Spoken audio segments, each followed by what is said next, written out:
The Thorns faced off against the Utah Royals for the first time, ending in a 1-1 draw on a lovely Tobin Heath chip. This was the first matchup of what may develop into a rivalry given the long history between the coaches, the former FCKC team, and the Thorns. For the Riveters, most of the fun was before the actual kickoff.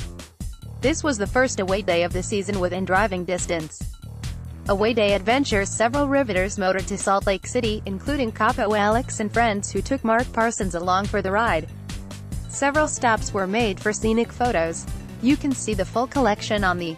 In an excellent display of team play, the Utah Royals court supporters and Rose City Riveters arranged a joint tailgate meetup event. At the last moment, an offish defender of the court attempted a clumsy challenge. Fortunately, the Riveters' away travel team was nimble enough to avoid the challenge and switch play to the other side of the field.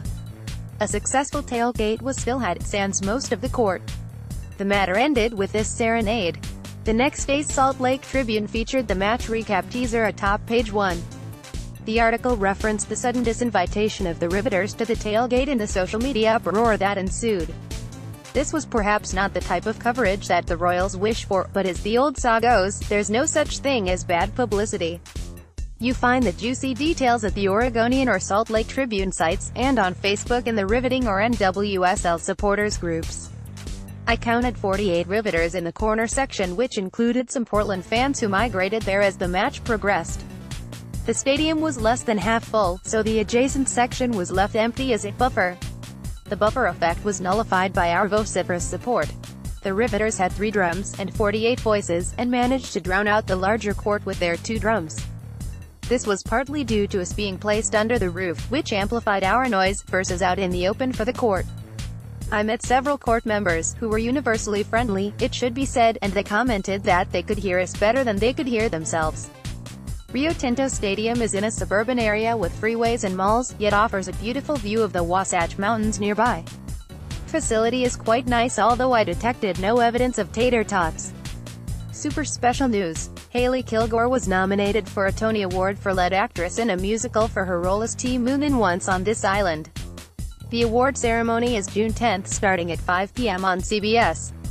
Among her many Oregon roles, Hailey graced the stage at Providence Park as a capo for the Riveters.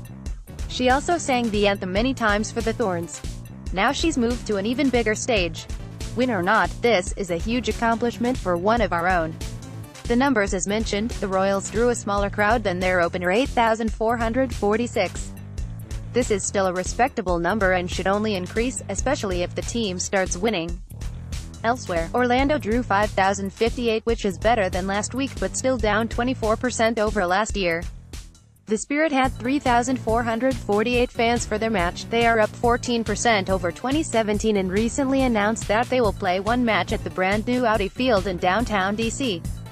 It happens to be against the Thorns August 25th. Houston initially did not report their attendance for North Carolina's visit, but later announced it at a generous 3,591. They are down 6% versus 2017, which is maybe not too surprising for a winless team that has scored only 1 goal in 5 matches. Overall, the league attendance is up 22% year-to-date versus 2017.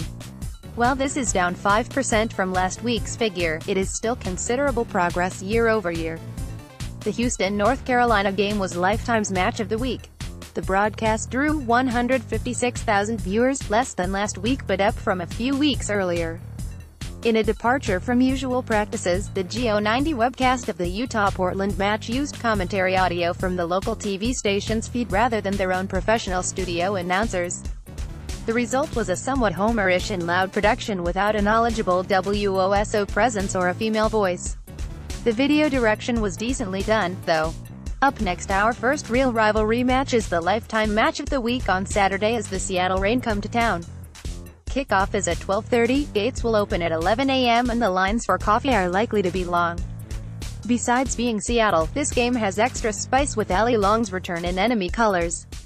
Megan Rapinoe missed last week's match with a sore hamstring, no word yet if she will take the field in Portland. The Thorns will still be without Edie Franch, Haley Rosso, or Emily Menges, who is back in training, so there's that. Girls Inc. is the beneficiary of the Riveters matchday drive this week. Please bring school supplies like pencils, construction paper, and glue sticks to the fan laden before the match to help struggling girls do well in school. Onward Rose City.